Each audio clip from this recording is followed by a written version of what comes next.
السلام عليكم ورحمة الله وبركاته. صبحكم الله بالخير. طبعا صارنا في المعرض الآن، معرض الكتاب في القاهرة 12 يوم.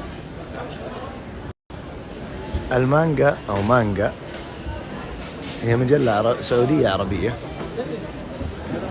أبهروا الناس بتسويقهم، واللي أبهرني أنا صراحة طبعا يوزعون مجانا، فصار التوزيع هذا صار لصالحهم، تسويق قوي، صارت القاهرة ومصر كلها تتكلم عنه.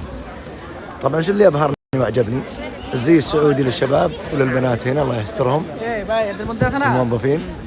أبهرني أيضا أنهم يشتغلون بيدهم. شوف يشتغلون بيدهم. شكرا لكم يا شباب، شكرا. هم يدرون طبعا أن نصورهم أصلا. شكرا أنك تشتغل بيدك، مع أنك بإمكانك، مع أنهم بإمكانهم ومتفقين أنه يقدرون يجيبون لهم كم عامل يشتغل بدالهم. شكرا لكم، شكرا لكم، شكرا لكم. هذا الشباب اللي نبغاه. السلام عليكم.